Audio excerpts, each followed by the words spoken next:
আমন্ত্রণ জানাচ্ছি আপডেট সংবাদে। শুরুতেই জানিয়ে দিব গুরুত্বপূর্ণ শিরোনাম, এরপরেই থাকবে বিস্তারিত। শুরুতেই জানিয়ে দেব টেক্সাসের ইতিহাসে সবচেয়ে বড় দাবানল জ্বলছে। জানিয়ে দিব পুতিনের মন্তব্য কাণ্ডজ্ঞানহীন বলেছে যুক্তরাষ্ট্র। এছাড়া রয়েছে ইমরান খানের দলের চেয়ারম্যান হলেন গহর আলী খান। জানিয়ে দেব নাভালনি শেষকৃত্যে আসা ব্যক্তিদের গ্রেফতারের সংখ্যা, স্ত্রী নাভালনায়ার। সর্বশেষ জানিয়ে দেব রাশিয়ার হয়ে যুদ্ধ করা ২০ ভারতীয়কে ফেরানোর চেষ্টা করছে। শুনছিলেন সংবাদ শিরোনাম, এখন বিস্তারিত। তার আগে অনুরোধ থাকবে ভিডিওতে একটি লাইক দিন এবং কমেন্টস করে জানিয়ে দিন কোন জেলা থেকে বা কোথা থেকে আমাদের সঙ্গে যুক্ত রয়েছেন। টেক্সাসের ইতিহাসে সবচেয়ে বড় দাবানল জ্বলছে। উত্তর টেক্সাসে ১,৭০০ বর্গ মাইল এবং ৪,৪০০ বর্গ কিলোমিটার বনভূমি জুড়ে দাবানল জ্বলছে। টেক্সাসের ইতিহাসে এটি সবচেয়ে বড় দাবানল। টেক্সাসের দুটি আলাদা ভবন এখন মিশে গেছে। প্রতিবেশী ওকলাহোমাতে দাবানল ছড়িয়ে পড়েছে। মাত্র ৩% এলাকায় দাবানলের নিয়ন্ত্রণ করা সম্ভব হয়েছে বলে বন বিভাগ জানিয়েছে। তবে বৃহস্পতিবার বরফ পড়ায় আগুনের তীব্রতা কিছুটা কমেছে। তবে ওই দাবানলের বিপজ্জনক এবং তা নিয়ন্ত্রিত বলে জানানো গেছে। মার্কিন প্রেসিডেন্ট জো বাইডেন বৃহস্পতিবার টেক্সাসে গিয়েছিলেন এবং তিনি যুক্তরাষ্ট্রের মেক্সিকো সীমান্ত পরিদর্শন করেন। বাইডেন বলেন তিনি ফেডারেল কর্মকর্তা দাবানল নিয়ন্ত্রণ করার জন্য সম্ভাব্য সব ধরনের প্রয়াস চালাতে বলেছেন। তিনি দুর্গত এলাকা থেকে মানুষকে সরিয়ে নিয়ে যাওয়ার জন্য জোর দিয়েছেন। জাতীয় জরুরি ব্যবস্থাপনা কর্তৃপক্ষ ইতিমধ্যে জানিয়েছে যে টেক্সাস ও ওকলাহোমাতে পুরো ক্ষতিপূরণ দেওয়া হবে। এই সপ্তাহে ৮৩ বছর বয়সী এক নারী দাবানলে মারা গেছেন। এখনও দাবানল জ্বলছে।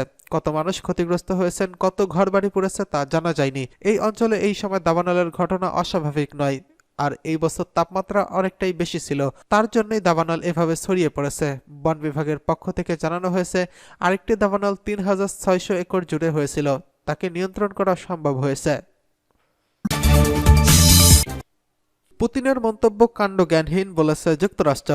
রুশ প্রেসিডেন্ট ভ্লাদিমির পুতিনের পরমাণু যুদ্ধের ঝুঁকি সতর্কতাকে যুক্তরাষ্ট্র কাণ্ডজ্ঞানহীন বলে অভিহিত করেন, এমন বক্তব্যের নিন্দা জানিয়েছেন। বৃহস্পতিবার ওয়াশিংটন বলেছে এই ক্ষেত্রে বড় ধরনের ঝুঁকির কোনো লক্ষণ দেখা যাচ্ছে না। মার্কিন পররাষ্ট্র দপ্তরের মুখপাত্র ম্যাথিউ মিলার সাংবাদিকদের বলেছেন, আমরা ভ্লাদিমির পুতিনের কাছে এমন যে কোনো কাণ্ডজ্ঞানহীন বক্তব্য প্রথমবার দেখছি তা কিন্তু নয়। তিনি এর আগেও এমন বক্তব্য দিয়েছেন। তবে পরমাণু ক্ষমতাধর কোনো দেশের নেতার পক্ষে এই ধরনের বক্তব্য দেওয়া মানায় না। তিনি বলেন, আমরা অতীতে পরমাণু অস্ত্র ব্যবহার করার পরিণতি সম্পর্কে রাশিয়ার সঙ্গে ব্যক্তিগতভাবে এবং সরাসরি যোগাযোগ করেছি। তবে মিলার বলেন, রাশিয়া পরমাণু অস্ত্র ব্যবহারের প্রস্তুতি নিচ্ছে এমন কোনো লক্ষণ বা তথ্য আমাদের কাছে নেই। বৃহস্পতিবার জাতির উদ্দেশ্যে দেওয়া এক ভাষণে পুতিন পশ্চিমাদের সতর্ক করে দিয়ে বলেছে, কোনো দেশ রাশিয়ার আগ্রাসনের বিরুদ্ধে ইউক্রেনকে রক্ষা করতে এবং সেখানে সৈন্য পাঠালে তাদের করুণ পরিণতি ভোগ করতে হবে। এদিকে ইমরান খানের দলের চেয়ারম্যান হলেন গহর আলী খান। পাকিস্তান তেহরিক ই ইনসাফ পিটিআই দলের নেতৃত্বে নির্বাচন হয়ে গেল। এতে বিনা প্রতিদ্বন্দ্বিতায় দ্বিতীয়বারের মতো দলের চেয়ারম্যান নির্বাচিত হয়েছেন ব্যারিস্টার গহর আলী খান। পিটিআইয়ের জারি করা আজ এক ঘোষণায় জানানো হয়েছে, দলের কেন্দ্রীয় সাধারণ সম্পাদক পদে বিনা প্রতিদ্বন্দ্বিতায় নির্বাচন হয়েছেন ওমর আইয়ুব খান। এছাড়া পাঞ্জাব, খাইবার পাখতুনখাওয়া এবং সিন্ধু প্রদেশে তার দলের সভাপতি পদে বিনা প্রতিদ্বন্দ্বিতায় নির্বাচন হয়েছেন ডক্টর ইয়াসমিনা রশিদ এবং আলী আমিন গন্ডাপুর এবং হালিম আদিল শেখ। বেলুচিস্তানে পিটিআইয়ের প্রেসিডেন্ট পদের জন্য কোয়েটায় একটি আন্তদলীয় ভোটের আয়োজন করা হবে। পিটিআইয়ের আন্তদলীয় নির্বাচনের চূড়ান্ত ফলাফল ফেডারেল নির্বাচন কমিশনার আগামী ৩রা মার্চ ঘোষণা করবে বলে এক বিবৃতিতে জানিয়েছে দলটি। আইনি জটিলতা এড়াতে গত বছর নভেম্বরে পিটিআই চেয়ারম্যান পদ থেকে পদত্যাগ করেছিলেন দলটির প্রতিষ্ঠাতা ইমরান খান। কারণ ২০২২ সালের এপ্রিলে তিনি ক্ষমতা থেকে সরে যাওয়ার পর থেকে সন্ত্রাস থেকে শুরু করে অর্থ পাচারের মতো অসংখ্য মামলার মুখোমুখি হয়েছেন। ইমরান খানের পদত্যাগের পর পিটিআইয়ের চেয়ারম্যান হিসেবে গহর আলী খানকে মনোনীত করা হয়েছিল। পরবর্তী সময়ে পাকিস্তান নির্বাচন কমিশনের নির্দেশে গত বছরের ২রা ডিসেম্বর আন্তদলীয় নির্বাচন অনুষ্ঠিত হয়। এই নির্বাচনও পরে বাতিল ঘোষণা করে ইসিপি। পাকিস্তানের সাধারণ নির্বাচনে পিটিআই সমর্থিত স্বতন্ত্ররা সংখ্যাগরিষ্ঠতা পায়। তদরূপী নির্বাচনে পিটিআই নেতৃত্ব ভূমিকা নিয়ে প্রশ্ন ওঠে। দলের একটি পক্ষ গহর আলী খানকে নেতৃত্বে রাখতে আপত্তি জানিয়ে আসছিল। এদিকে নাভালনির শেষকৃত্যে আসা ব্যক্তিদের গ্রেফতারের সংখ্যা তার স্ত্রীর।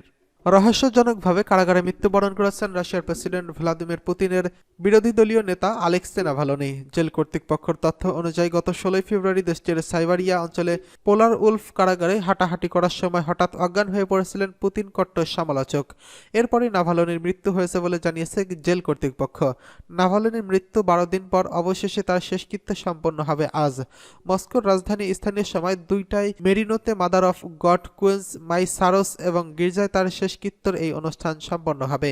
এর 2 ঘন্টা পর মস্কোভা নদীর তীরে কাছাকাছি বেরিসোডো কবরস্থানে তাকে সমাধিস্থ করা হবে। নাভালনির শেষকৃত্যের অনুষ্ঠানে আগতদের পুলিশ গ্রেফতার করতে পারে বলে আশঙ্কা প্রকাশ করেছেন প্রয়াত নাভালনির স্ত্রী ইউলিয়া নাভালনায়া। বুধবার ফ্রান্সের স্ট্রাসবুর্গে ইউরোপীয় পার্লামেন্টের দেওয়া বক্তৃতায় তিনি এমন আশঙ্কা প্রকাশ করেন।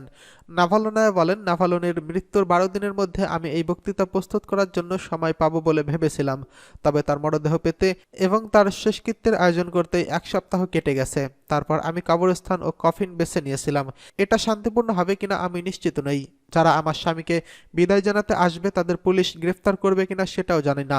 নাভালনির মৃত্যুতে রাশিয়ার বিশ্বজুড়ে শোক ও ক্ষোভ প্রকাশ করেছে সাধারণ মানুষ। মানবাধিকার পর্যবেক্ষণ গ্রুপ ওডিটি ইউনোফো অনুসারে রাশিয়ার 32টি শহরে নাভালনির অস্থায়ী স্মৃতিসৌধ আসা 400 জনেরও বেশি মানুষকে আটক করেছে পুলিশ।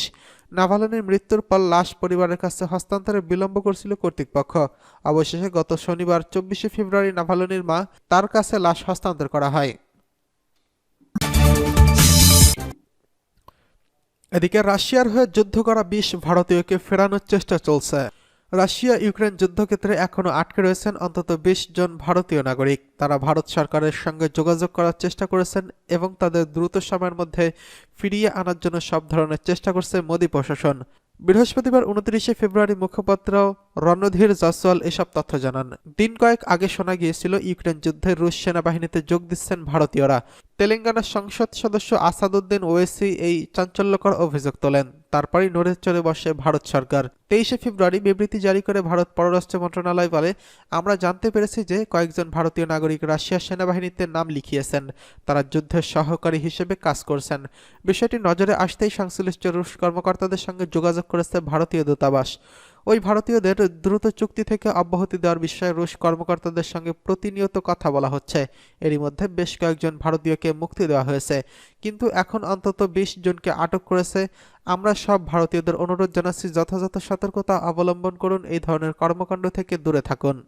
রাশিয়ার হয়ে যুদ্ধ করা ভারতীয়দের একজন হলেন হায়দ্রাবাদের মোহাম্মদ সুফিয়ান। পরিবারকে পাঠানো ভিডিওতে তিনি রাশিয়ার আটকে পড়া ভারতীয়দের ছাড়িয়ে আনার অনুরোধ জানান। তার সেই বার্তা সমাজ মাধ্যমে ছড়িয়ে পড়ে। সুফিয়ানের পরিবারের দাবি, প্রতারণা করে এসব ভারতীয়দের রাশিয়ার সঙ্গে যুদ্ধ করতে পাঠিয়েছে ভুয়া এজেন্সি। রুশ বাহিনীর সহায়ক হিসেবে নিয়োগ করা শেষ হলেও শেষ পর্যন্ত ইউক্রেনের রুশ বাহিনীর হয়ে যুদ্ধ করতে পাঠানো হয় তাদের। আরও অভিযোগ, রুশ ভাষায় লেখা নথির ভুল অনুবাদ এবং চুক্তিপত্রে সই করে বিপাকে পড়েছেন তারা। সুফিয়ান ছাড়াও রুশ বাহিনীর হয়ে ইউক্রেনে আরও যুদ্ধ করতে পাঠানো হয়েছে। তাদের মধ্যে রয়েছেন 2 কাশ্মীরি যুবক। আজাদ ইউসুফ কুমারের পরিবারও ভারতের সরকারের দ্বারস্থ হয়েছেন। 31 বছর বয়সী এই যুবককে রাশিয়ায় চাকরি দেওয়ার নাম করে ইউক্রেন যুদ্ধে পাঠানো হয়েছে। একটি ভুয়া এজেন্সির মাধ্যমে তিনি রাশিয়ায় চাকরি করতে আবেদন করেছিলেন। গত ডিসেম্বরে তাকে রাশিয়ার হয়ে ইউক্রেনে যুদ্ধ করতে পাঠানো হয়েছে বলে জানিয়েছে তার পরিবার।